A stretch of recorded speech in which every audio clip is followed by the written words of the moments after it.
to invite Ambassador Ron Johnson, who has served as U.S. Ambassador to El Salvador from 2019 to 2021. Ambassador Johnson has expertise in a wide range of regional issues, and he previously served in the U.S. Army, retiring at the rank of colonel. So, Ambassador, thank you so much for your time. Thank you. Sir, the one country that we really haven't talked about at all today, which is interesting given that we talked about civilian security, is El Salvador. And probably the country that has seemed to solve, or at least is solving, the citizen security in El Salvador is Nayib Bukele. He has 90% local approval rating for the way he has really incarcerated thousands of maras.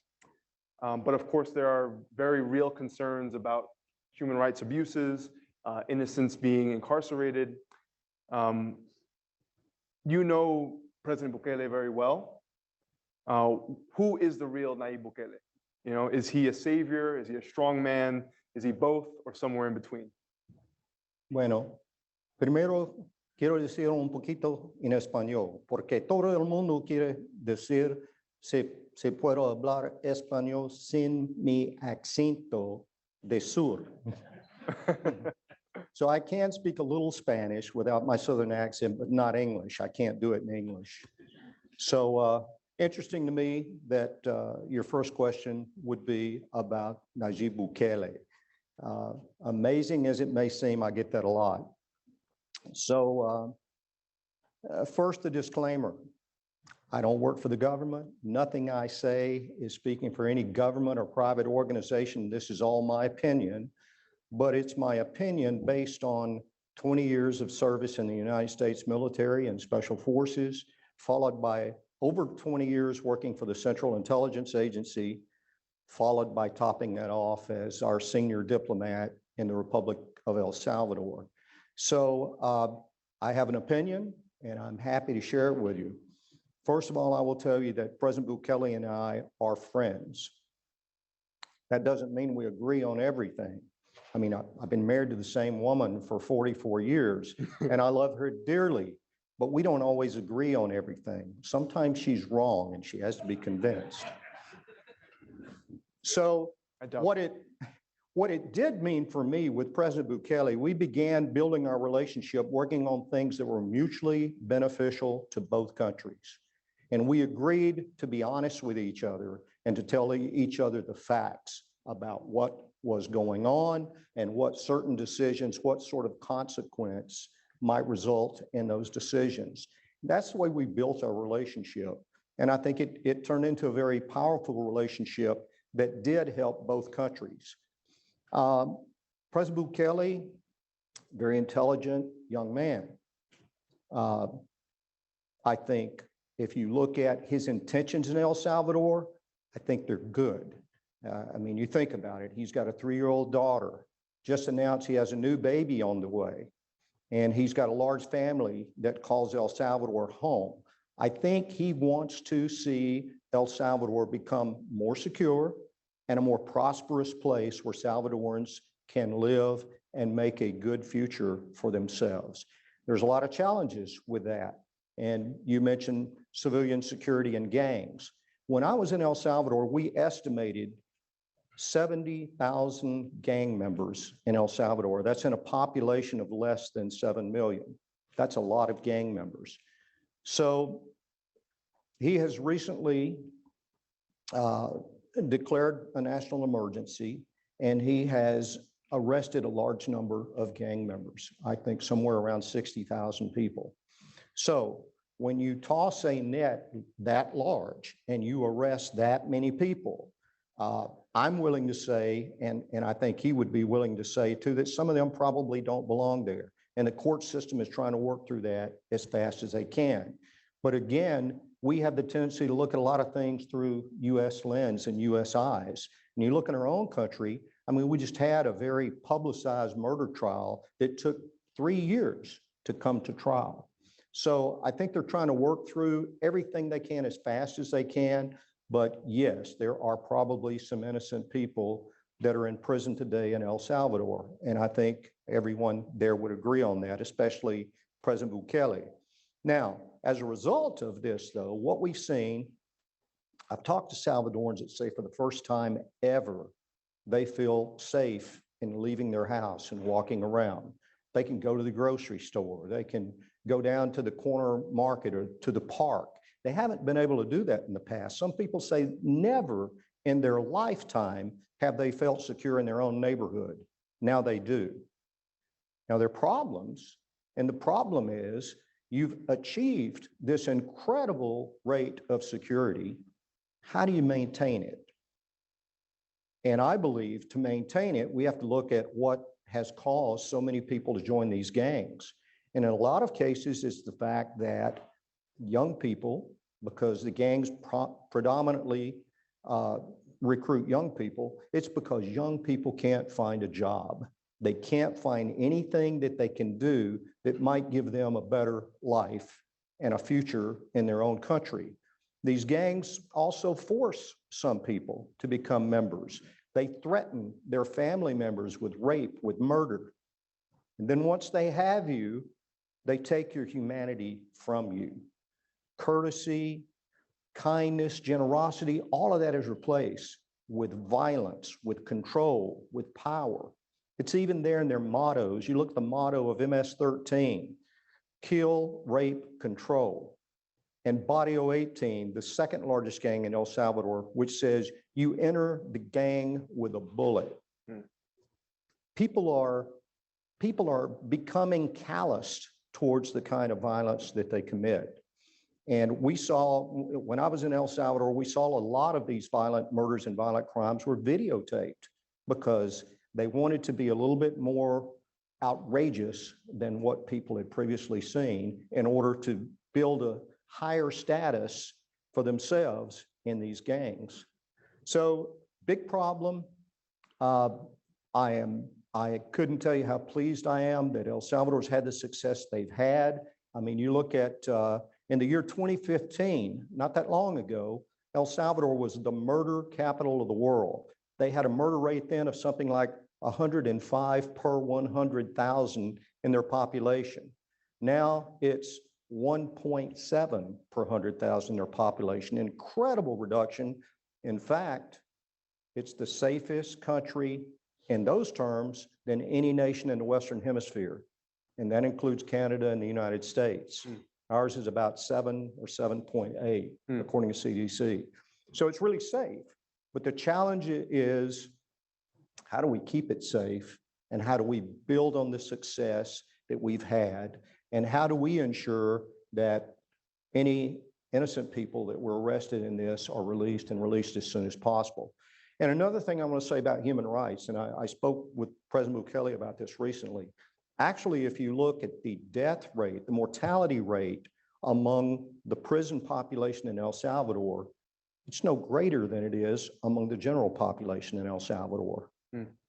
One of the challenges, I think, for the government is not to make life in prison better than it is in some of the Salvadoran neighborhoods.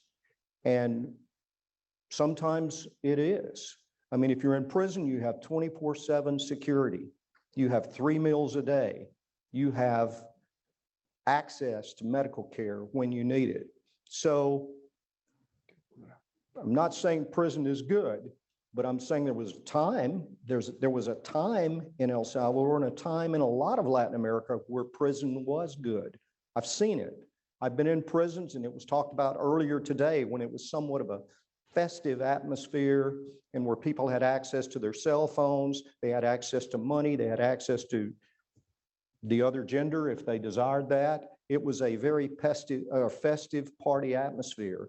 And I think what has happened in El Salvador is that has ended, and it has created a disarray among the leadership in the gangs, and that's what has led to the security that we're seeing now.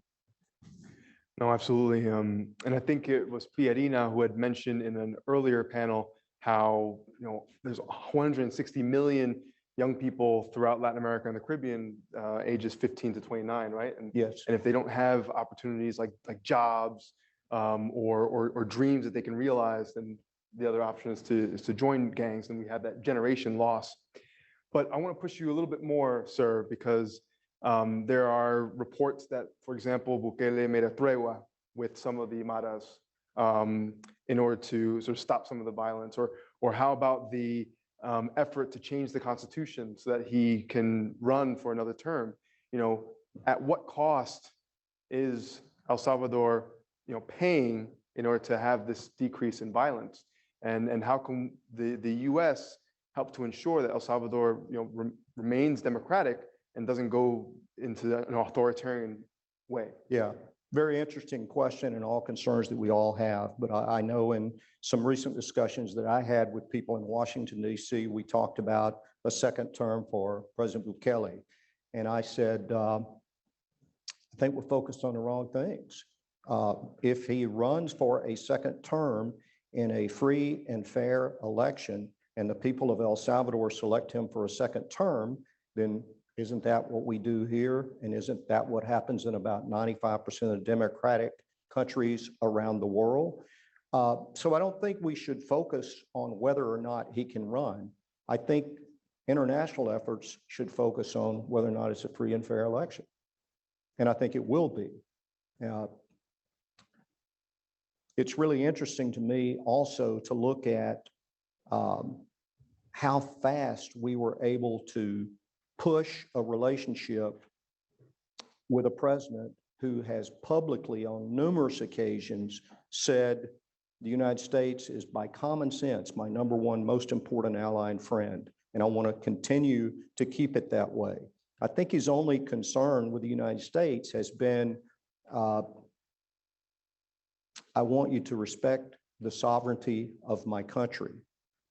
I want to be a friend and an ally, but I can't always get in line with your demands and your priorities, because the priorities of the United States most frequently do align with mine, but sometimes they don't. Sometimes I agree with you, but it's not a priority for me. I have people that are hungry, people that are in need of good water, potable water, and I have to focus on the things that the majority of my population is interested in at the time. So when we hear things like, well, President Bukele is at odds with the free world on certain issues, I think he's just in a position where he has different priorities. But I do think he views himself and his democracy as part of the free world. And you mentioned changing the Constitution. President Bukele cannot change the Constitution. If the Constitution changes, it will change because elected officials in El Salvador, excluding the president, make those changes. And sometimes, sometimes you even hear it in this country. Well, a certain political party has the House, the Senate, and the White House. That doesn't mean it's wrong. That just means that's the way the American people voted. And I think that's what we see in El Salvador. I mean, you mentioned it, 90% approval rating after about 3.5 years. That is unheard of. Probably the only person more popular than that or with a higher approval rating is Kim Jong-un in North Korea, who I think is about 110% approval rating most of the time. But when you look at duly elected president and a duly elected legislative assembly, that's where we should focus. And I think they have that. True. I think President Biden would have loved 90% approval rating. I think any U.S. politician would. You mentioned, Nayib Bukele said, I want to be a friend and an ally of the U.S. A year before you took the helm as U.S. ambassador in El Salvador, that country switched diplomatic recognition from Taiwan to China. And we know that last month, Honduras made that same decision. Right. And now Taiwan only has about 13 diplomatic allies left in the world, 7 of them in this region. And without taking, the wind out of the sails of our last panel, would love to hear your thoughts real quick about China's growing influence in the region. How has China's relations with El Salvador had impact on its economic growth, political influence, security cooperation?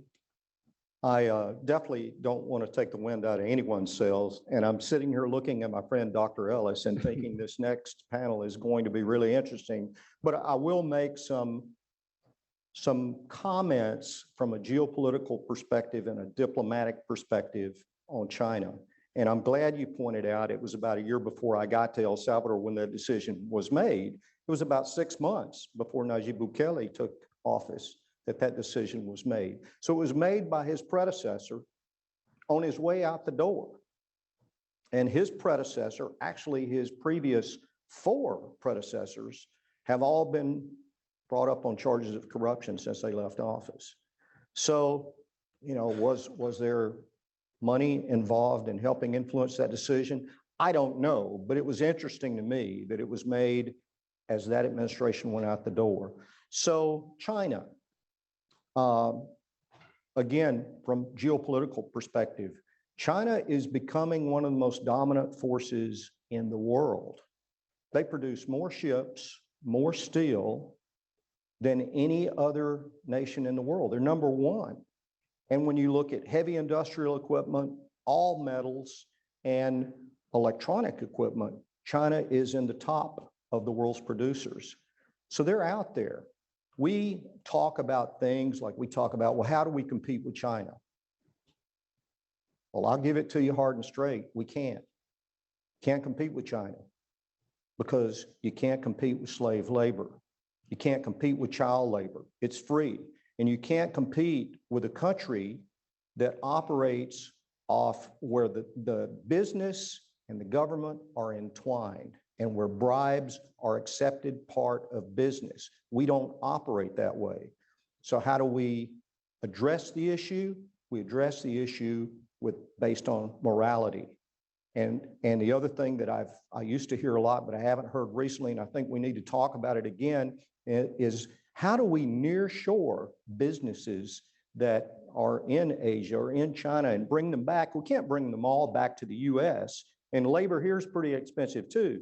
But we have partners in Latin America that could provide cheaper labor, and the transportation costs are reduced because they're a lot closer to us, and it's nearshoring businesses which create jobs for people that want to create a future for themselves in their own country. So I think we should look at that.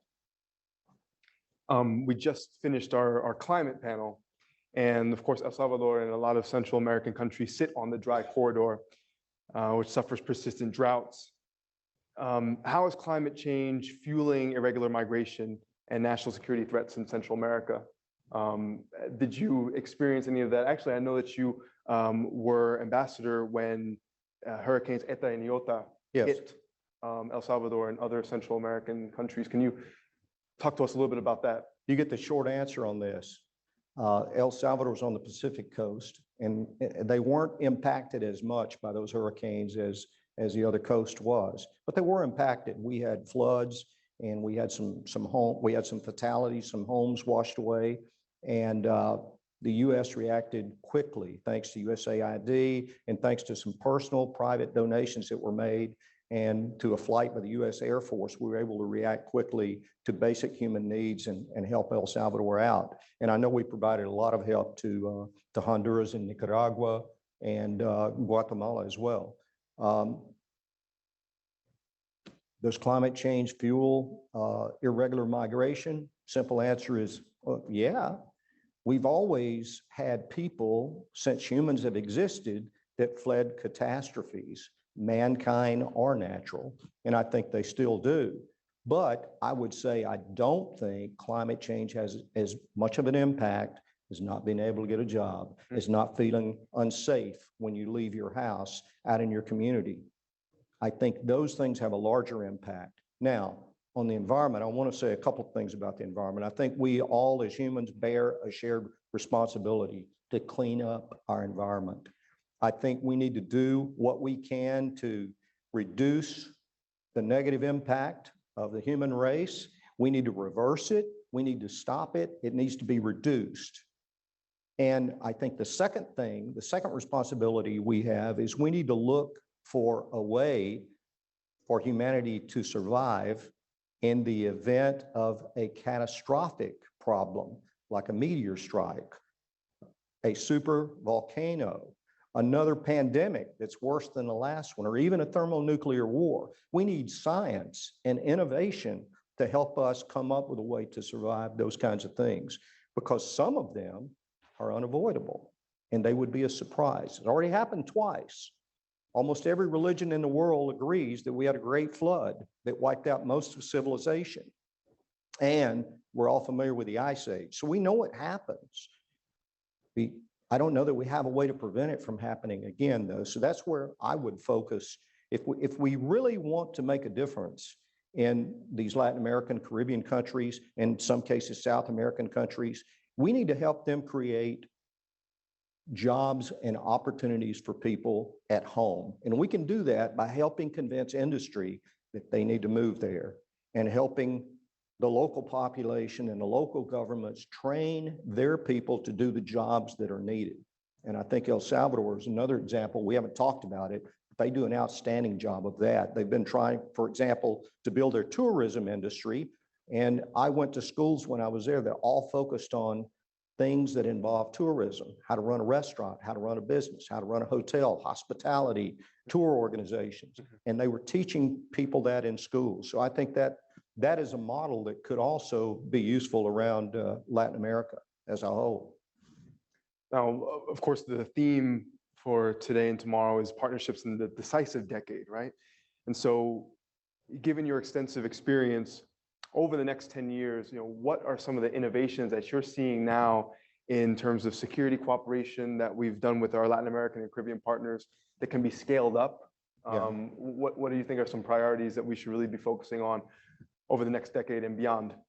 Well, I didn't know you were going to specifically ask me that, but I did ask GPT for some talking points for today. And, those that know what I'm talking about, AI is real. And, some of the people that have been involved in the creation of AI have told us recently that they're afraid of it. We need to take a knee. We need to slow down. We need to stop. We need to pause. But AI is coming, and there's a lot of useful things that AI can do. So I think, call centers are something that have done very well in El Salvador. And there's a way to incorporate AI into those kinds of things. It's interesting. The English language is the fastest growing language throughout most of Latin America, and Spanish, of course, is the fastest growing language here in the United States. The Latin community is probably, I think they are the largest community in the United States. So having those various language abilities to be able to communicate across Portuguese, Spanish, and English, and using AI to assist in doing some things out there in the technical world are something I think we could focus on. The other thing we haven't talked about this much either, but Taiwan produces something like 85% of the microchips the world uses. It's in your toaster, your refrigerator, your automobile, almost everything. It's in weapon systems too. And that is at risk. So what are we doing to look at those kinds of industries that are at risk, and those things that we are depending on our competitors to provide us with? What are we doing to move those back here? And I just think there's a lot of opportunities, not all in technology, but a lot of opportunities to do that. The other thing I'll leave you with, because you mentioned security across the region, one of the biggest problems, challenges that we've had is coordination with each other. And I don't mean with the United States. We tend to have very good coordination between the United States and partners, but the partners don't always coordinate well with each other. Why is that? I think there's competition to some extent. It's hard to understand the competition, but there's competition, and there's just a mistrust. And that needs to improve. It usually works well at the lower levels, but the higher up in the hierarchy you go, the more difficult it can sometimes be to get them to talk to each other and coordinate with each other. But we can't have, there's no gang that operates and resides totally in one country. MS-13s all over the world. We have to be able to cooperate with each other. We have to have extraditions. We have to share intelligence and information in order to be successful against transnational criminal organizations, gangs, human trafficking, all the things that matter the most. And we don't frequently focus our efforts on the things that matter most. We focus our efforts on the things we disagree on most of the time. And that's frustrating to me as a diplomat and someone that's benefited from the use of shared intelligence. It's frustrating. I think it was a previous Southcom commander, I think it was Admiral Tidd, who said, it takes a network to beat a network, right? That's true. And just like what you're saying, you know, from the Sinaloa cartel to Jalisco Nueva Nación, and they're extending their tentacles even as far down as Ecuador, right? So we've got to take a network to beat a network. We've got about 5 minutes left. If anybody has any questions for Ambassador Johnson, please stand up to the microphones. I do. I have one more thing I want to say before my wife asks me a question.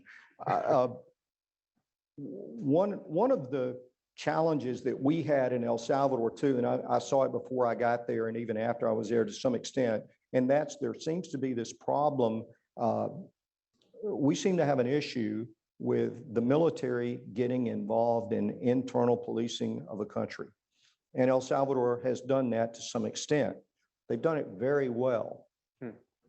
And when you look at some of these gangs, you mentioned some of these criminal organizations and gangs, when you look at some of the firefights that have occurred in places like Mexico, the police are outgunned. The police cannot match that kind of firepower and the numbers and the money that goes into those opposition organizations, those criminal organizations. So I think there's a role for the military. What El Salvador states, and they work it pretty well, is that when the military are with a police unit that's walking a neighborhood beat, the military is there to protect the police officer. They're not there to engage with the population. They don't arrest anyone. They have no authority. They're there to protect that police officer who is there to do police work. And I think it has to be that way, and we have to accept that. One of the challenges that we have here in the United States is we always tend to look at those issues through a U.S. lens. You know, well, they've got guns. They walked into a place with guns. And I'm like, well, everybody here's got guns. You know, if I go to a convenience store late at night in San Salvador, there's probably going to be someone with a gun there because it has historically been a violent country. And they're trying to move away from that. But that's a cultural change. And cultural changes don't occur overnight. It's like turning a ship. It happens a little bit at a time. And we just need to be able to accept the fact that the world is not the same as the United States on all these issues. All right. We have about 2 minutes left. Does anybody have any questions? That was a clever way to prevent questions. Huh? All right. Well, I do have one last one, so we end right at 4. It seems as if democracy across the hemisphere is really under assault. Right? You've got Venezuela, Cuba, Nicaragua. We have, of course, external actors like China, Russia, and Iran. What would you say are the top 3 things that our partners and the U.S. can do right now to really strengthen democracy throughout the region? I don't know if I can come up with 3 things. I'll tell you this, democracy is not under assault. Democracy is failing. We have failed in so many countries to provide what the people need and what the people want and what the people voted for. Again, sometimes because we're looking at things through U.S. prism. But I mentioned El Salvador. The previous 4 presidents were all charged with corruption when they left office. Democracy, and that's both the right wing and the left wing, has failed to deliver. We have to have leaders that are willing to make some sacrifices. I think the biggest problems I see across the world, and this is not limited to Latin America, and it's not meant to be insulting, but I think it's greed, which leads to corruption, which corrupts institutions and governments and disappoints people and makes them say, and I heard it earlier once today, democracy's not working. Maybe that's not right for us because we had it for years and years, and we've elected conservatives and we've elected liberals, and no one has delivered. So there's that. the one other thing is, and this pains me to say because I've spent 50 years of my life continuously serving this nation, but we are increasingly viewed around the world. I still travel a lot. We're increasingly viewed around the world as a nation in decline. And that hurts me. Democracy, our form of government, is increasingly viewed as a form of government that is corruptible, as a system that can be gained. You can gain the system and win. Capitalism, our form of economy, is viewed as being prejudiced towards a certain part of our society. True or not? And our legal system is no longer viewed by many as being blind and dealing justice to all in an equal fashion. We're doing that to ourselves. And that's another thing that pains me, is what no enemy of the United States has ever been able to do, we're now doing to ourselves. We're dividing ourselves by every way imaginable. Given the opportunity, if someone has the opportunity to identify themselves as other than American, they will. Think about it. We all do. And there's nothing wrong with your heritage. I think it's important that we hang on to our heritage. But we have people now that want to identify as something different. And as soon as they do, they want to attack everything that's different from them. Everything that doesn't look the same, speak the same, dress the same, maybe doesn't eat the same food or like the same music, attack, and it gets brutal. We have to stop that. I think one of the things that has made our nation survive for almost 250 years and has been our greatest strength is our diversity. Our diversity. And it's why people of all walks of life and all races and all genders and all types of beliefs wake up every morning and sell everything they own and take the risk of coming here to the United States to make a new life better than the one that they're coming from. It's our diversity, and we need to cling on to that, and we need to change our image by changing our culture and embracing each other. I think what you said reminds me of a Abraham Lincoln quote, which is, what will cause America to perish, right? Will it be a Napoleon that will invade? No. Will it be a large army? No. If we perish, we'll perish by suicide. Absolutely. So we have to keep that in mind. Well, and I'll tell you one other thing President Bukele used to tell me, and I've heard other leaders say this too: if America sneezes, El Salvador gets a bad cold. And it's sort of the way the U.S. goes, a lot of the world will follow. And a lot of the world is looking to us right now for leadership, and we don't always step up and provide the kind of leadership that we should for the free world, because we're more than one country. We're a community of nations that believe in liberty and freedom and democracy. And the U.S. is, by chance, we're the largest one. We have the largest economy. So we have a responsibility. And I think we need to step up to that responsibility. Amen to that. Ambassador Johnson, thank you so much for your time. Thank you.